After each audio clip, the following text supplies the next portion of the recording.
Today I'm going to be taking you guys through my build and thought process building a custom airsoft pistol. I want to build something that I can rely on and be comfortable with using by itself without any sort of rifle or backup. So we're going to be going from a boring WeTech G17 like this to something, well, something a little bit more like this.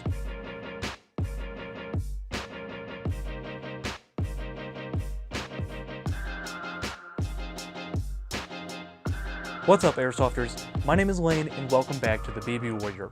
We're here to help you have a better time both on and off the airsoft field through our educational content. And if you enjoy videos like these, we'd love it if you joined our community. Find that subscribe button down below, and while you're at it, make sure to hit that bell icon next to it for updates when we post brand new videos every single Friday here on the channel. Now, today's video is going to be a part of a new series that I want to call the Airsoft Armory, where we take a look at the guns that I make, my own personal builds, to give you guys, some pointers, some inspiration for your own custom airsoft builds and what to put on your guns. So like I mentioned, we're going to be starting out with my WeTech G17. It's a little bland. I'd like it to shoot a little bit better. So the first thing that I know that I want to do to this gun is I want to get a new slide and I want to get some upgrade parts in there. This is going to be a pistol that I use by itself. It's got to be reliable. It's got to be able to reach out and touch people even with such a short inner barrel. So what do?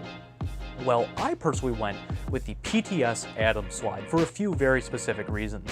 One, it's all included. I'm not going to have to worry about sourcing any sort of upgrade parts. This is OEM by Guns Modify, which makes great parts, and at the same time it has that unique look that you won't find anywhere else, while also having some utilitarian reasons behind the design as well. The PTS ATOM Side comes with suppressor height sights, which is going to be really nice if I ever wanted to use a tracer unit, which can be done with the threaded barrel that it comes with as well. There are slide serrations in the front and back, which is great if I want to be able to, rack the slide when I'm out of ammo, or, I have malfunctions, jams, anything like that. Even with gloves on, really heavy winter gloves as we get into that time of year, I'm never going to have to worry about not being able to get a solid purchase on the slide when I'm trying to rack it. And at the same time, the thing that makes the ATOM Slide perfect for me, and something that I've always wanted to do, is that it natively supports red dot sights. So on here, I have an Ace 1 Arms RMR on here, which means that I'm going to be able to use a red dot with this pistol, which is something that I've seen all the time in video games. I see a lot of people do them in the real firearms community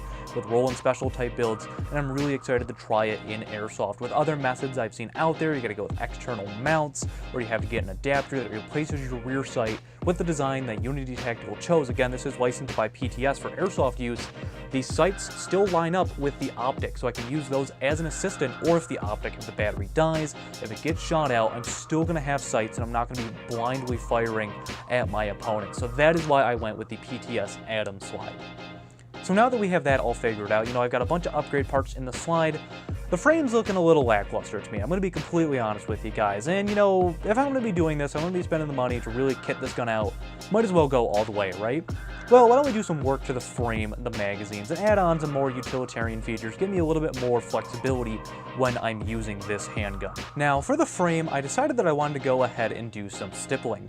I wasn't a huge fan of the finger grooves on there, so this is nice and stippled, which is going to be nice so that I have a great purchase on the frame while I'm holding it, and at the same time my hand isn't going to slip, and it just feels a little bit more comfortable to me. Now, in the same vein, I'm going to be using this as my primary. If I'm using the standard magazines, I've only got about 26 shots or so I want to be able to rapidly take out my magazines, get a nice quick reload off, and that is why I went with extended base plates for all of my magazines. Now, this doesn't add any sort of capacity like it would for a real firearm, but at the same time, the way that it goes in the gun, it just gives me a much larger surface to grab onto, so I can just rip that magazine out, I can grab another one out of my chest rig and throw it right in, and now this build is really starting to come together. However, what happens when I'm in low light situations? What happens if I'm going to need to, see if I'm playing indoor, if I just want to startle my enemies?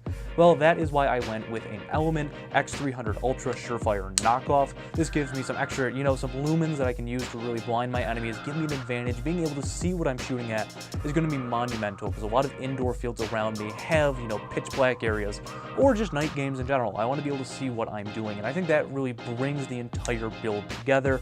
I just have so much that I can do with this pistol. I feel confident using it by itself. I feel confident carrying it on my hip. However, I am going to need a way to carry it on my hip, and with the light, with the optic, not a lot of holsters are going to work for me. So that is why I went with the Blackhawk Omnivore holster. Now this holster, while it isn't a part of the actual gun build, I'm a real big fan of this holster. I have been for a while because it fits over 150 different handguns because it locks onto the light, not the actual pistol.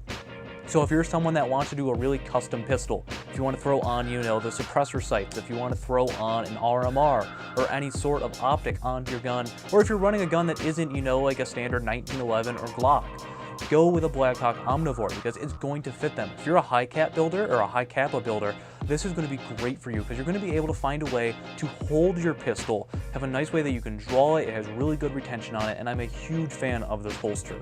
If you'd like to see my full review on it, there will be a card in the upper right hand corner, or you can check the link in the description below to where you can check it out. But yeah, guys, I am really happy with the way that this build came out. It is everything that I could have wanted it to be. The slide is a little bit heavier with the RMR and just the slide in general, so it doesn't perform as well in winter. I've noticed I don't get as good as performance as I did with the original one.